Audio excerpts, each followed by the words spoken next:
जी star news से आइए डालते हैं आज की मुख्य खबरों पर एक नजर। लगातार दो स्नैचिंग की घटनाओं का खुलासा। पुलिस मुठभेड़ में एक घायल सहित दो अभियुक्त गिरफ्तार कर लिए गए। एक महिला के साथ कानपुर में मंगलसूत्र स्नैचिंग की सूचना मिली। लगभग एक घंटे के भीतर एक अन्य महिला के साथ पर्स छिनैती की घटना की सूचना मिली। लगातार एक ही क्षेत्र में दो घटनाएं होना कानपुर पुलिस कमिश्नरेट के लिए गंभीरता और चुनौतीपूर्ण हो गया। फिलहाल पुलिस ने चुनौती से लेते हुए स्वीकार किया और आसपास लगे सीसीटीवी कैमरों के फुटेज की गहन जांच करी, जिसके बाद आधार पर संदिग्ध अपराधियों की पहचान की गई। उनकी गिरफ्तारी के लिए 24/3/2026 को थाना चकेरी अंतर्गत टीम जो है गठित की गई, जिसके बाद सनिगवा चौकी क्षेत्र में उक्त अभियुक्तों की मूवमेंट की सूचना मिली। सूचना के आधार पर पुलिस ने तत्काल नाकाबंदी कर सघन चेकिंग अभियान चलाया। अभियान के दौरान मुखबिर की खास सूचना पर संदिग्धों को रोकने का प्रयास हुआ, जिस पर अभियुक्तों द्वारा पुलिस पार्टी पर फायरिंग की गई।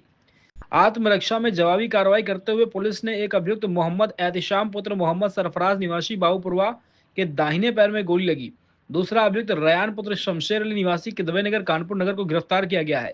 अभियुक्तों के कब्जे से लूटा गया पर्स, कुछ नकदी और मंगलसूत्र के पेंडेंट बरामद किया गया। इसके अतिरिक्त घटना में प्रयुक्त बाइक, एक अवैध तमंचा और दो खोखा कारतूस भी बरामद हुए। घायल अभियुक्त को मानवाधिकार के दिशा निर्देशों के अनुरूप तत्काल नजदीकी अस्पताल में भर्ती कराया गया, जहां पर उपचार चल रहा है। गिरफ्तार दूसरे अभियुक्त से पूछताछ की जा रही है। घटना की पीड़िता जो इसी क्षेत्र की निवासी है, इस घटना की जानकारी होने पर मौके पर आ गई, जिन्होंने अभियुक्तों की पहचान की पुष्टि की है। प्रकरण में अन्य आवश्यक विधिक कार्रवाई जारी। देखिए, दिनांक 21 मार्च 2026 को ईद उल फितर की जब नमाज पूर्ण हो गई थी, उसके बाद डायल 112 पर एक छिनैती की सूचना प्राप्त हुई थी। छिनैती की सूचना जब प्राप्त हुई तो जो कॉलर है उनसे संपर्क किया गया। मालूम चला कि उनके साथ जो मंगलसूत्र था उसको बाइक सवार अपराधियों के द्वारा वो छिनैती कर लिया गया है। और एक घंटे के अंदर एक और सेम छिनैती की सूचना प्राप्त हुई। उसमें जो पर्स था महिला का, तो महिला का पर्स छीन लिया। यानी एक घंटे के अंदर दो बैक टू बैक छिनैती की घटनाएँ हुई। कानपुर कमिश्नरेट पुलिस के लिए एक चैलेंज था। हमने इसको चैलेंज के रूप में लिया। हमने वहाँ के सीसीटीवी कैमरेज थे, उस सभी कैमरेज को हमने खंगालना स्टार्ट किया। हमने अपने मैनुअल भी लगाई।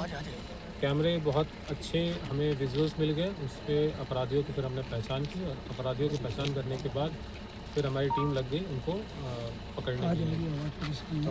आज दिनांक 24 मार्च 2026 को खुफिया सूचना प्राप्त हुई कि जो घटना में सम्मिलित अपराधी हैं उनका मूवमेंट थाना क्षेत्र चकेरी में चौकी सनिगवा अंतर्गत इनका मूवमेंट हो रहा है। इसी सूचना पर पुलिस के द्वारा नाकाबंदी की गई और यहाँ पे सघन तलाशी अभियान चलाया गया। इसी अभियान के अंतर्गत जब ये अपराधी यहाँ से मूवमेंट हो रहा था, पुलिस के द्वारा मुखबिर खास के माध्यम से जब इनकी पहचान की गई, इनको रोकने का प्रयास किया गया। इनके द्वारा पुलिस पार्टी के ऊपर फायरिंग कर दी गई। फायरिंग के जवाब में सुरक्षार्थ पुलिस पार्टी के द्वारा जवाबी कार्रवाई की गई, जिसमें एक अभियुक्त जो बाइक पे सवार था, पीछे बैठा हुआ था, उसके दाहिने पैर में गोली लगी है। दोनों के जो नाम अभियुक्त के हैं उसमें एक रेयान है, दूसरा एहतसाम है। जो एहतसाम है उसके दाहिने पैर में गोली लगी है।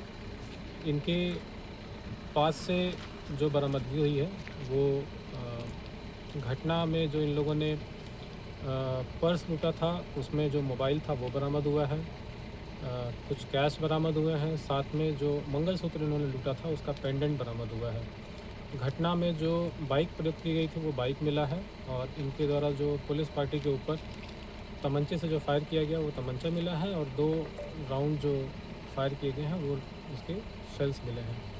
इसमें तत्काल जो अपराधी जिसके पैर में गोली लगी थी उसको ह्यूमन राइट्स को देखते हुए तत्काल उसको नज़दीकी कांसीराम हॉस्पिटल में उसको एडमिट कराया गया है। उसका इलाज चल रहा है, वो स्टेबल है। और बाकी जो दूसरा अपराधी है उससे सघनता से पूछताछ की जा रही है। इसमें जिस महिला के साथ ये घटना हुई थी उसमें से एक पीड़िता हमारे सामने, चूँकि यहीं सनिगवा क्षेत्र की ही रहने वाली है, उनको जब सूचना इसकी प्राप्त थी तो वो आई हैं यहाँ पे मौके पर और उनके द्वारा भी जो उनसे स्नैचिंग हुई थी वो पहचान की गई है, बाकी अपराधियों को भी उन्होंने पहचाना है। तो बाकी इसमें पूछताछ और गहनता से पुलिस कर रही है और इसमें आगे की जो वैधानिक कार्रवाई है सर टीम को कोई इनाम घोषित किया गया? इस पे अभी आपको ब्रीफ कर दिया जाएगा। अभी जो अपराधी हैं इनका हम आपराधिक इतिहास भी हम चेक कर रहे हैं और बाकी आगे जो भी डेवलपमेंट्स होंगे हम आपको